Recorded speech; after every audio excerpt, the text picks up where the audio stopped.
భీమ్గల్ మండలంలో 5 ఎకరాల లోపు అనువైన భూమి జాబ్ కార్డు ఉన్న ఎస్సీ ఎస్టీ చిన్న సన్నకారు రైతులు పండ్ల తోటల పెంపకానికి దరఖాస్తు చేసుకోవాలని ఎంపీడీఓ సంతోష్ కుమార్ తెలిపారు.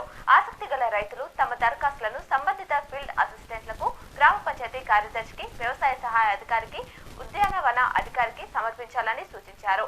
ఈ అవకాశాన్ని రైతులు సద్వినియోగం చేసుకోవాలని ఎంపీడీఓ కోరారు. ఈ నెల 21న సీఎం రేవంత్ రెడ్డి అధ్యక్షతన రాష్ట్ర మంత్రివర్గ సమావేశం జరగనుంది.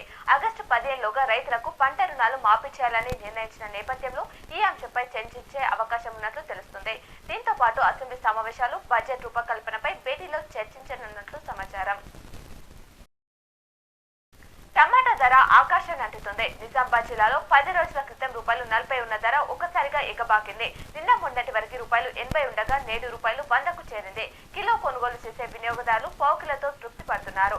టమాటా కొందామన్నా మార్కెట్లో దొరకడం లేదు. 20 కిలోల పెట్టె ధర ₹1000 పలుకుతుంది. డోస్ సెకండ్ ఫేజ్ సీట్లను 41,553 మంది విద్యార్థులకు కేటాయించినట్లు విద్యాశాఖ కన్వీనర్ లింబాద్రి తెలిపారు. నేటి నుంచి 3వ విడత రిజిస్ట్రేషన్ ప్రారంభం కానుందని చెప్పారు. జూలై 2 వరకు నమోదు ప్రక్రియ ఉంటుందని, 6న సీట్లు కేటాయిస్తామని వెల్లడించారు. కాగా తొలి విడతలో 76,290 మందికి సీట్లు దక్కగా 57,000 మంది ప్రవేశాలు పొందారు. నిజామాబాద్ టాస్క్ ఫోర్స్ పోలీసులు పేకట స్థావరంపై దాడి జరిపారు. అహ్మద్పుర కాలనీలో ఓ ఇంట్లో పేకట ఆడుతున్నారనే సమాచారంతో టాస్క్ ఫోర్స్ సిఐ అంజయ్య, సిబ్బంది లక్ష్మణ, రాములు, గజేందర్, అనిల్ కుమార్, సుధాకర్ ఆధ్వర్యంలో మంగళవారం తనిఖీలు జరిపారు. 6 జూదరులను అదుపులోకి తీసుకుని ₹7,460 నగదు సీజ్ చేశారు. 1వ టౌన్ పోలీసులకు అప్పగించగా కేసు నమోదు చేశారు.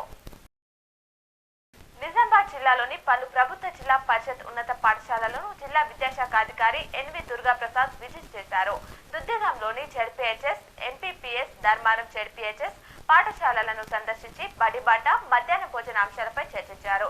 అదేవిధంగా విద్యార్థుల హాజరు శాతాన్ని పెంచాలని సూచించారు.